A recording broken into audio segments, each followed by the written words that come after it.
Hi friends, welcome to Anna Did Something Twice and thinks she's good at it now and is gonna make a tutorial. So we're gonna do sourdough. We gotta start with sourdough starter maintenance. So I've got my sourdough starter. I changed it about 24 hours ago. Sorry, you can hear Lizzie in the back. And then a couple days before that, I changed it as well.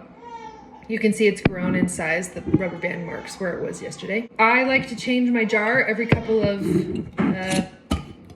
times. So what I'm gonna do is I'm gonna pour maybe like a third of this into the new jar. Not very much, because I want my starter to have room to grow into the new flour, the new water. That's really what's gonna help it to rise.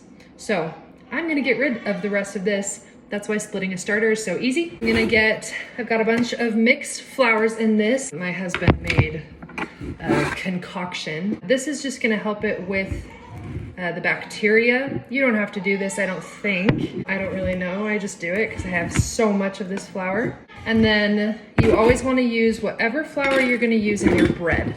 So I like to use white flour. So here's my white flour. And I'm going to use a little bit more of this than I used of the other kind. And you can see I'm actually making quite a bit this time.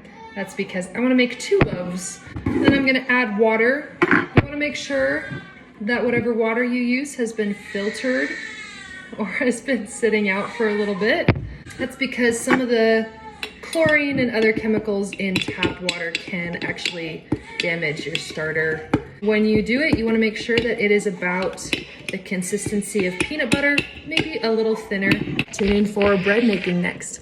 Okay, next day. So I have flour. It calls for bread flour. I just use normal flour. Your starter, water, and salt. So I'm gonna start by pouring warm water into the bowl. You don't wanna make it too warm or it will kill your starter. And then add your starter. Kind of whisk it together, makes everything else go in easier. I add my flour.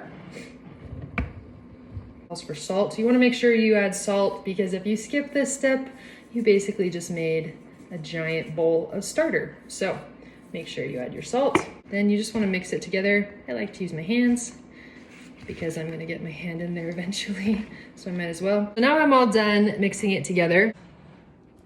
Put it in a different bowl.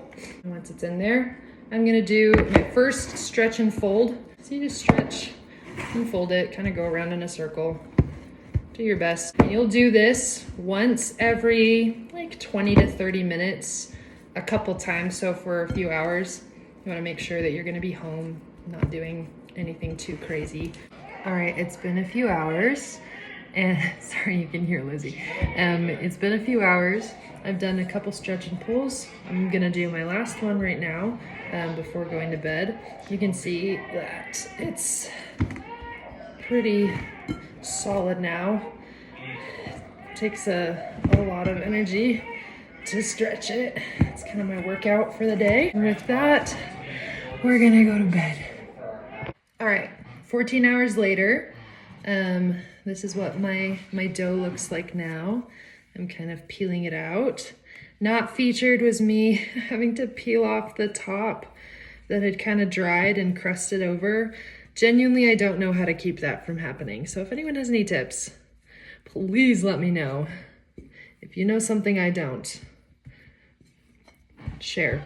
I have a lightly floured surface here. I'm gonna take the edges and I'm gonna tuck them under to kind of create some tension on the top and shape my loaf. I'm gonna kind of pinch the bottom as well as I can. And I'm gonna make the bottom the top actually when I go and set it in for my second rise, because I'm gonna roll it later into my preheated Dutch oven. Here's my bowl, flour and a clean dish towel, just so it doesn't stick.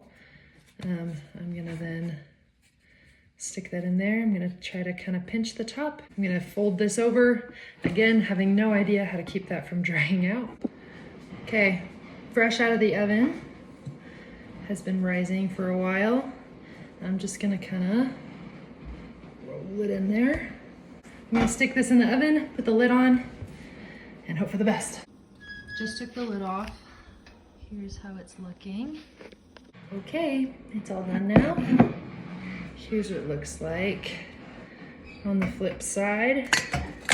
Just a little loaf. want to make sure that you don't leave it in your Dutch oven for too long or the condensation will make it get soggy. So you want to make sure you take it out right away and leave it to cool.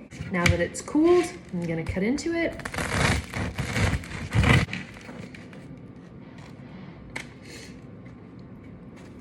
It's nice and sour, nice and spongy. Lastly, to end, I should say, I have no idea what I'm doing with sourdough. A lot of people have just asked to see my process. This was just my true and honest process. As the third time that I have ever made this bread, I really don't know what I'm doing. So if you have any tips or you have more experience, please feel free to send them my way. If this is your first time learning about any of this, please gather information from other sources as well. Don't just go by my word because I'm learning too.